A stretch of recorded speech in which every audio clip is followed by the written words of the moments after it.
Fabrizio Lori, atto secondo, possiamo dire. È stato un periodo lungo, travagliato, ci sono state tante cose, la sua vita, possiamo dire, è cambiata in maniera radicale. Se partiamo da un passo indietro, sono stati forse i 2 o 3 anni più brutti della sua vita. Ma sì, sicuramente sì, diciamo anche i 3 o 4 anni, perché è dalla fine 2009, da quando ci sono stati iniziati i primi problemi in azienda, che alla fine, poi dall'inizio 2010, quando ho dovuto fare il passo indietro, e lì io poi non ho saputo più niente della mia azienda, e lì praticamente mi sono ritrovato senza più niente nel 2012, e lì è stata dura sia per me che anche per i dipendenti. Però insomma alla fine io so che ci sono state molte critiche anche cattive da parte dei dipendenti, ma insomma io sono stato 17 anni presidente di questa azienda e sono state fatte tante belle cose. Purtroppo c'è stato anche un periodo di crisi, e poi non voglio ritornare sui problemi, sulle colpe che ne ci sono state, però insomma è stato un periodo durissimo devo dire. E poi c'è stato un periodo, 60 e più giorni di carcere, 8 mesi di arresti domiciliari, e una persona che è cambiata.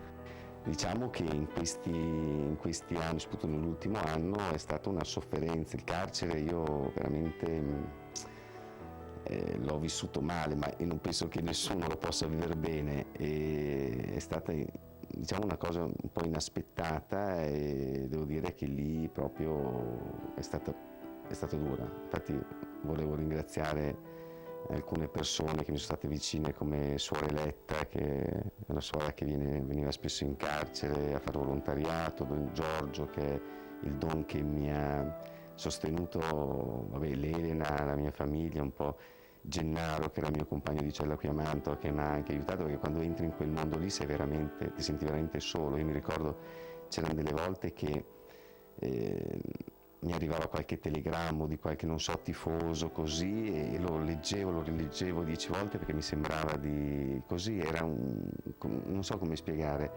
un attaccamento alla realtà che lì poi non hai più, perché vivi veramente in un mondo fuori cioè stai sempre a un'ora d'aria al giorno, massimo 2, e vivi 22 ore al giorno su una brandina, ed è dura. Io capisco quelli che insomma, che la sofferenza di chi è, ma lo può provare di chi è in carcere, perché lo può provare solo chi ci va, quanto sia dura.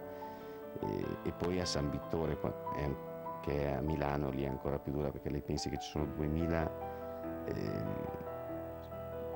detenuti, di cui 700, però la capienza è 700, per cui si immagini la gente. Noi eravamo in 6/7 in una cella che era 3 metri per 2, per cui era una cosa devastante sotto il profilo umano, sotto diversi profili, insomma.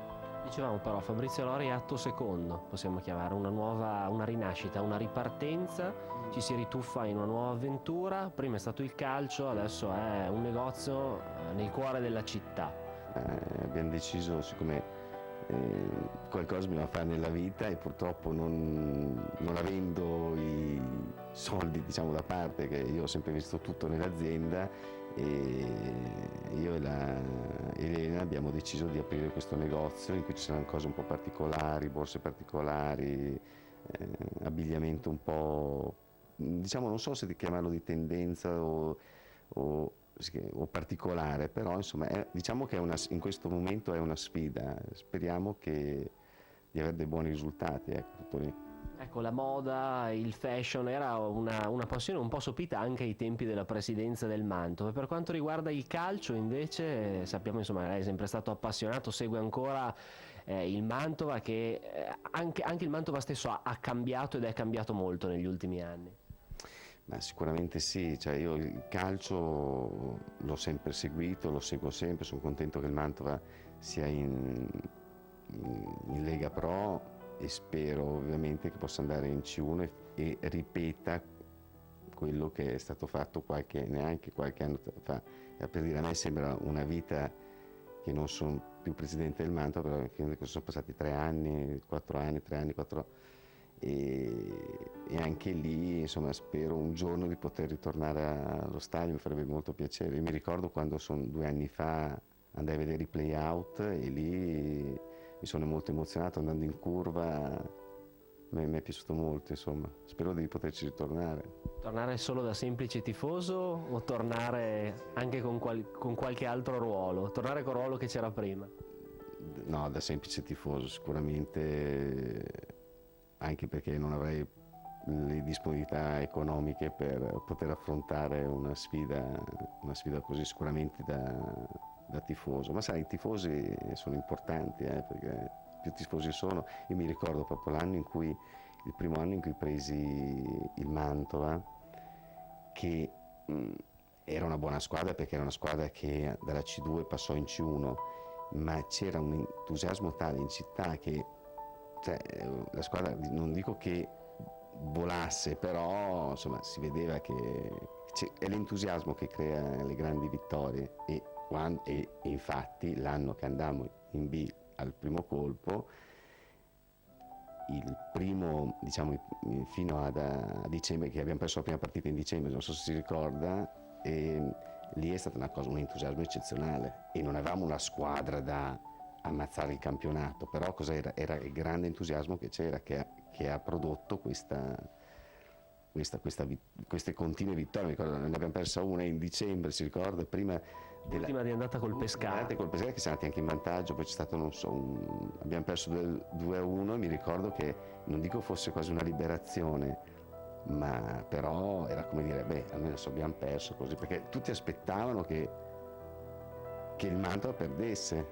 Però Ecco, lei ha parlato di tifo e di tifosi, anche durante quest'ultimo periodo della sua vita, quello più difficile, abbiamo detto, sui social network, in città, e i tifosi, gli appassionati le sono sempre stati vicini da questo punto di vista. Guardi, io devo ringraziare, non smetterò mai di ringraziarli, perché alla fine, per me, poi soprattutto in quei momenti così bui, avere l'affetto dei tifosi. Poi ogni tanto io riuscivo anche a leggere la Gazzetta, leggevo che c'era, ogni tanto allo stadio c'era Fabrizio Mollari, insomma mi davano la forza, perché veramente lì dentro ti sembra di essere neanche adesso è difficile da spiegare, perché se a me un anno fa, cioè un anno e mezzo fa, mi avessero detto com'è il calcio, dico ma sì, dico magari guarda la televisione, però hai una sofferenza, e lo posso provare tutti quelli che hanno fatto questa esperienza, che poi io fortunatamente sono stato 2 mesi quasi, neanche, ma per chi ci sta 1 anno, 2 anni, 3 anni, cioè io dico, cioè è difficile. Poi c'è chi si attacca alla fede, chi ha la fede, che anche quell'argomento lì è stato molto importante, perché ti dà forza, perché se non hai neanche quella, cioè, a cosa ti puoi attaccare? Quindi anche quella è stata una forma importante, una cosa che mi ha dato molta forza, insomma.